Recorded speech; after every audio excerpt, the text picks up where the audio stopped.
we are leaving the old hometown on a road trip. Well, it hardly qualifies as one, really. 2020, we managed to get a road trip up into Somerset, and one meeting with the Devon Alpha group up on Dartmoor. But other than that was it. We had planned to go to Bicester for the National Alpha Day.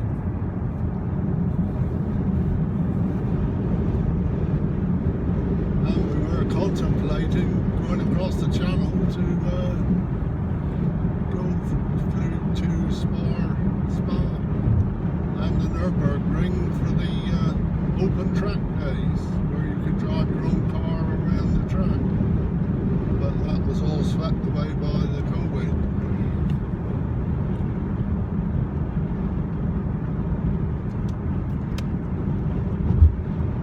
Here we are turning off for Lou.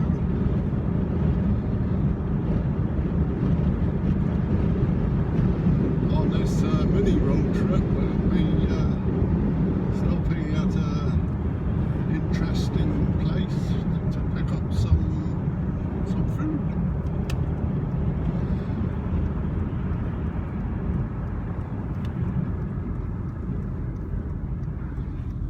We're in the 159, which is the car we usually take on the longer journeys. But then we don't always end up just driving the 159. 2018, we did what we called the Wiltshire road test with an Alpha GTV 105 series 2 litre.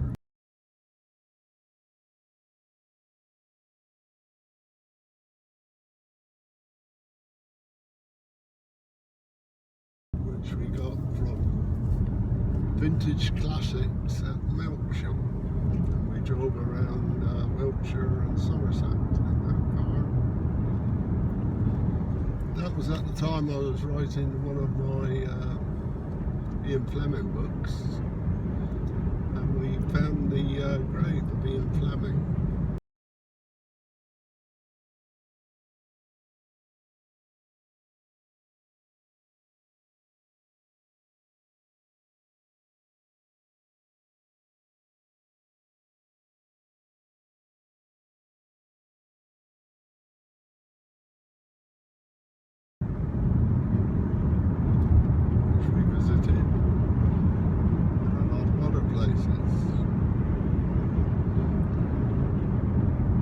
Perhaps our longest road trip was when we went to Italy several years ago, and we drove a lot of the route of the Mille Miglia. We flew out to Italy and stayed on Lake Garda and Sermione, which is right at the bottom of Lake Garda, and we hired a Alpha 156. In fact, I wasn't an Alpha owner then,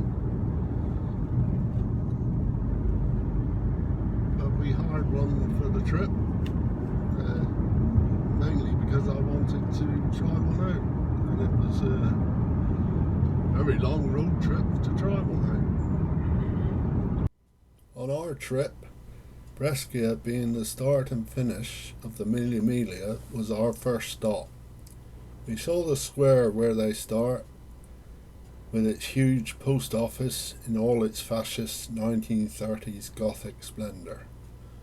An old friend passed us on the streets, a Series 3 XJ6 Jag. I traded my last one in for an XJ40, supposedly a much better car, but a real dog that one turned out to be. It broke down at the most inconvenient times.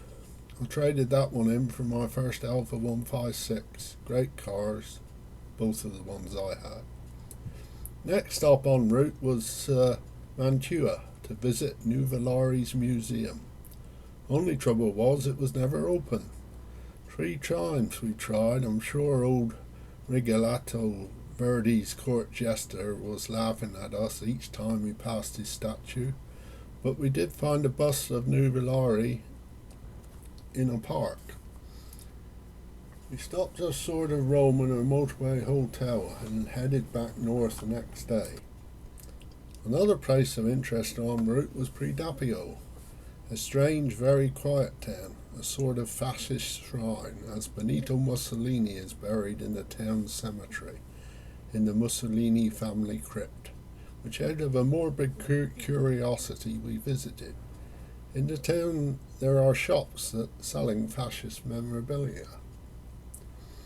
Being a petrolhead, we could not pass by Maranello on the way home, the home of Ferrari, which was quite something. They even had Formula One engines in the toilet. We saw some old friends there, but the cars were the stars.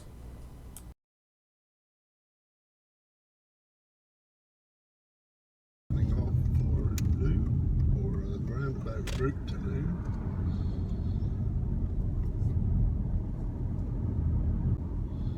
We are hoping to get some road trips in this year, providing everything goes well with the lockdown, which seems promising at the moment.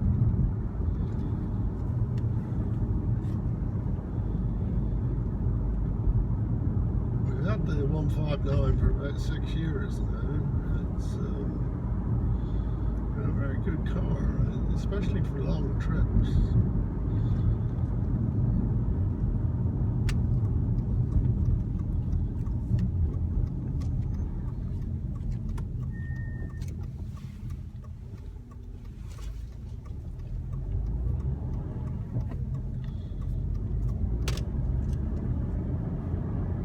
Quite economical as well.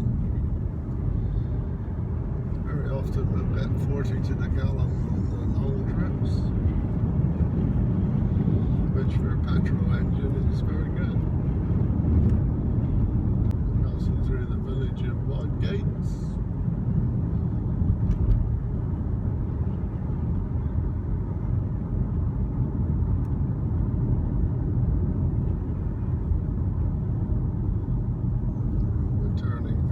Towards Lou.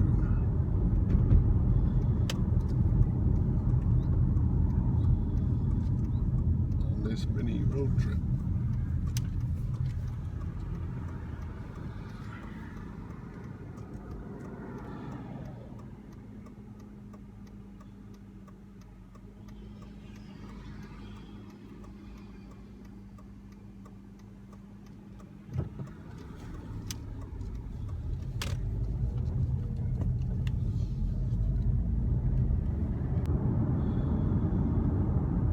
Also went during that trip to Italy, we went to the opera in Verona and we saw Aida, which was breathtaking really. We hope to get back to Lake Garda sometime. It's one of our favourite places to go and stay. When we stayed at Sermi only before that, we went to the Italian Grand Prix at Monza.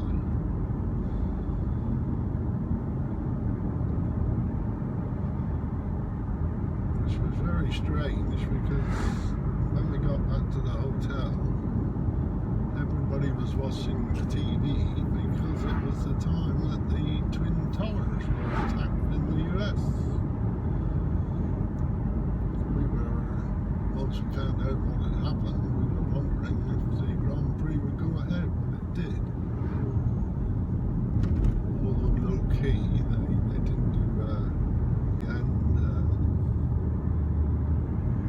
of course they didn't really want to put it off with 120,000 people heading towards it, so it went ahead. But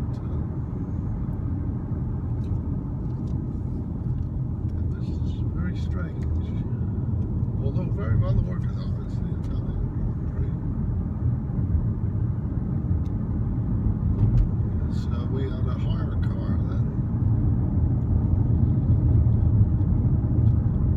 Somehow we were parking in the central reservations of some roads. And as we parked, the bus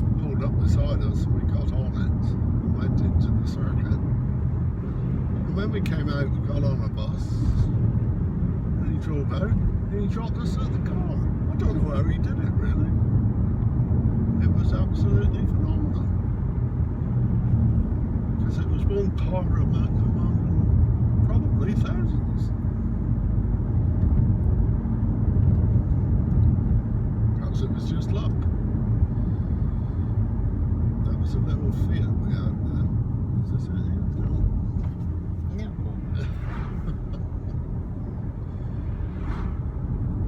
We're coming up to our turn off in a minute for